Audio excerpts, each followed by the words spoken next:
All right, this is going to be a different type of vlog because I'm literally sitting in the parking lot of Costco because I'm not allowed going into Costco anymore because whenever I go into Costco, we come out with $300 of meat that nobody can eat in a lifetime.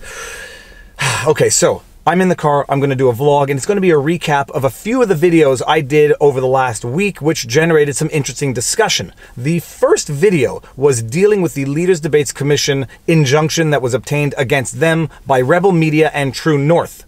And for those of you who don't know what that is, in the context of the federal elections in Canada, there is something called the Leaders Debates Commission. They are a government body, the mandate of which is to organize and promote the federal debates, the debates between the federal candidates.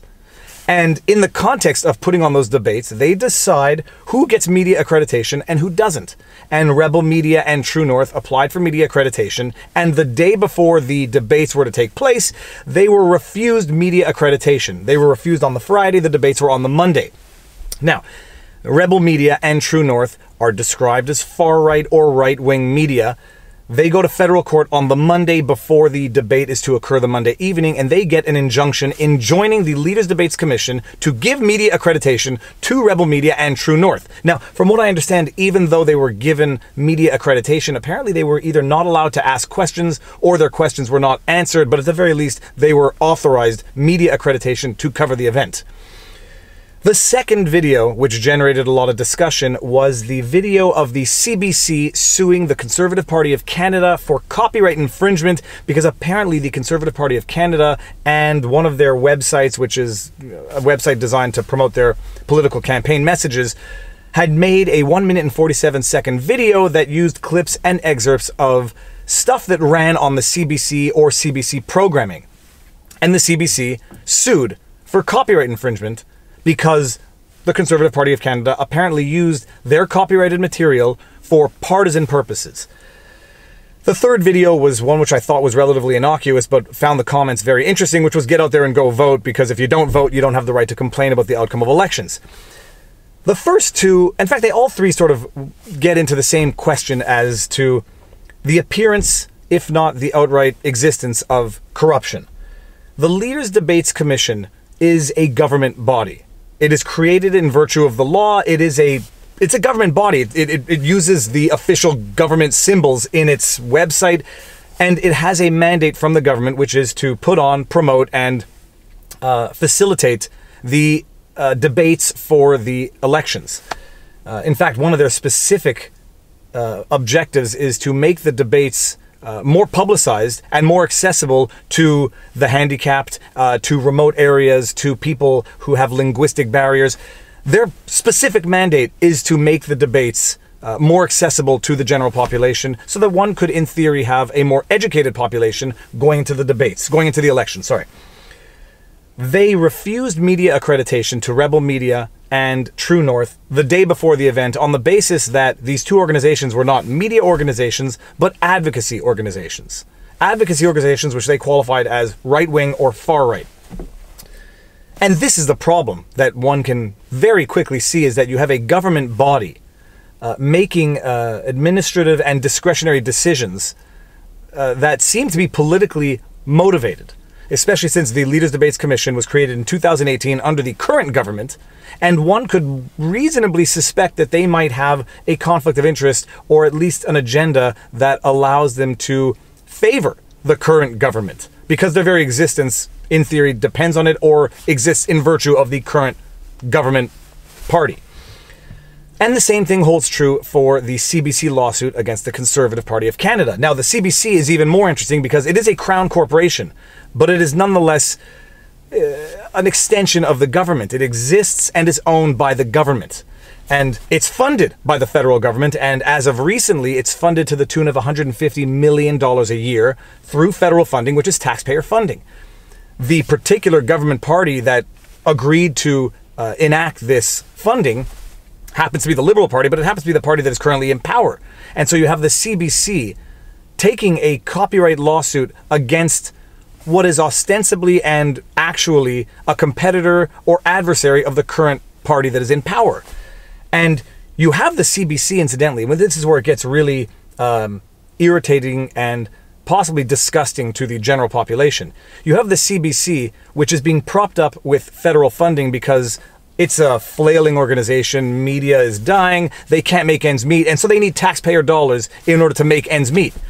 What do they do when they get the taxpayer dollars? They decide they have enough money now to start filing copyright lawsuits against the political adversary to the political party that granted them the $150 million a year. You don't have to be a conspiracy theorist or, highly out there to see what is patently wrong with this that can cause some concern to everyday people. Not only that, but you have the federal government giving them $600 million in funding over 4 or 5 years so that this CBC can now turn against, let's just say, 30% of the population who support the Conservatives in the first place. You have people's taxpayer dollars being used against them by an entity that is apparently so strapped for cash they need public funding to exist. That is somewhat shocking, to say the least. And, it's like playing poker with other people's money falsifies the nature of the game. If they have enough money to start filing lawsuits, they have too much money in the first place, and they don't need federal funding so that they can make these decisions to sue another political adversary. Playing poker with other people's money, filing lawsuits with taxpayer money, it's like sending other people's children off to fight a war. It's very easy to do when you have no physical interest in the game. It's very easy to go fight wars with other people's children. It's very easy to go fight lawsuits with other people's money. If you're truly strapped for cash, you make these dollars and cents decisions as to what the benefit versus the cost is of the decision. There is a cost-benefit analysis to every litigation, especially one which on its face seems like it might have very serious legal questions or issues at the very least underlying the merits of the case.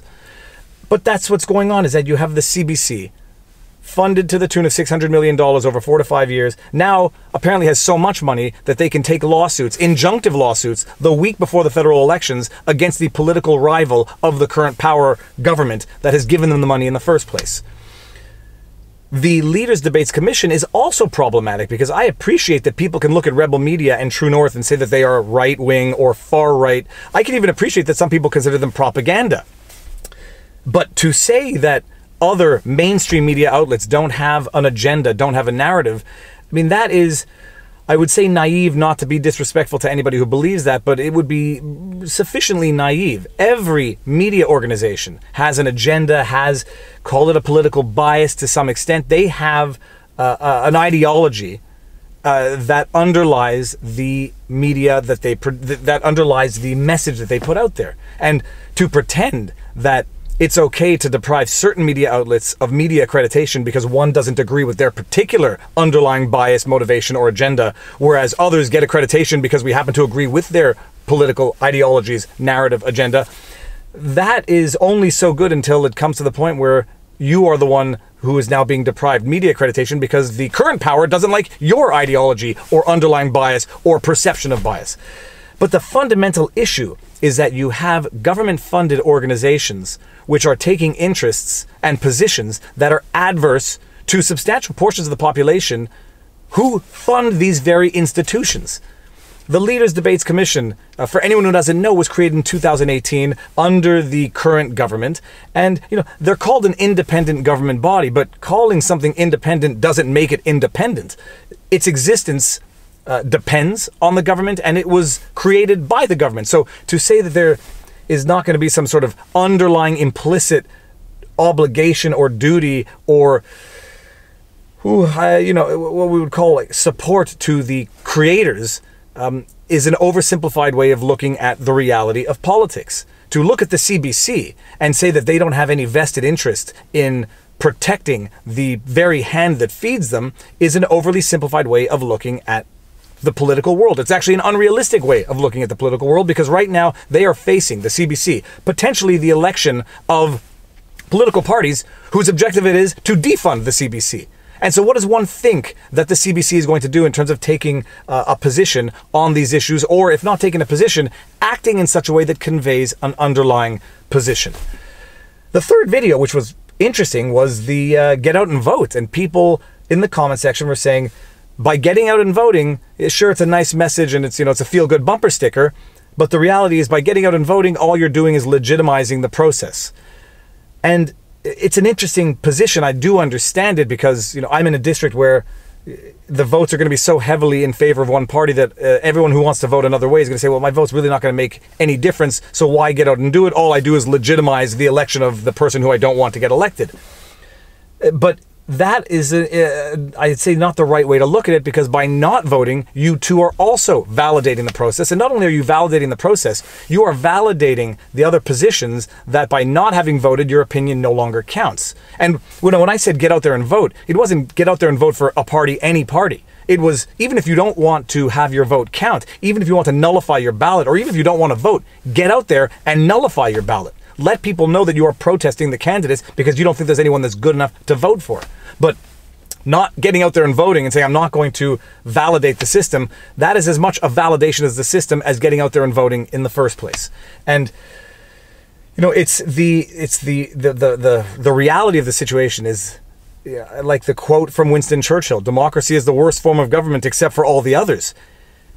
Nobody likes being governed, and I know there's this sovereign citizen movement out there that people, I see comments every now and again, look into the sovereign citizen movement. I have an idea as to what it is. But the reality is, we are governed to some extent, and we have to some extent control over those who get elected to government. The real problem becomes when people don't think they have control over who actually gets elected to government, and that's when society can break down. That's where the very fabric of what is the democracy, the least bad of all the forms of government, begins to break down. When people no longer think that they're actually having any impact and that their vote no longer counts, that's when things start to get sour. But getting out there and voting, if only to nullify your ballot, is something that, whether or not you appreciate it and whether or not some people appreciate it, it's something that people fought and died for. It's something that in other countries people still die for. The right and the freedom to vote. Some people had been asking what I thought of Australia's laws, which require voting. I mean, and that's a very interesting question as well, because I don't know what the penalties are for not voting. And as a rule, and I don't think there are very many exceptions to this rule, I am not a proponent of the government compelling anyone to do something in the absence of the most dire reason to do so. So requiring people to vote under penalty of fine, which is more government taking money out of your pocket to go into their pocket because you didn't do what they said. No, I think that's pretty much as bad as other forms of arbitrary creation of infractions just so that the government can find new ways to penalize its citizenry. But morally and ethically and spiritually, I think voting is something that people have to do, if only to go out there and annul their vote. All right, well, I think that was pretty much it. Be sure to like, share, and subscribe, and leave a comment below. Help my Grant channel grow. I've noticed, I don't know, I think it's like a 65% drop in subscribers over the last month on YouTube, and something like a 30% decrease in views. And I wonder if it's the content that is getting this sort of deranking, what I consider to be deranking on YouTube. But either way, help me grow if you like the content, and now you know your vlog. Peace out.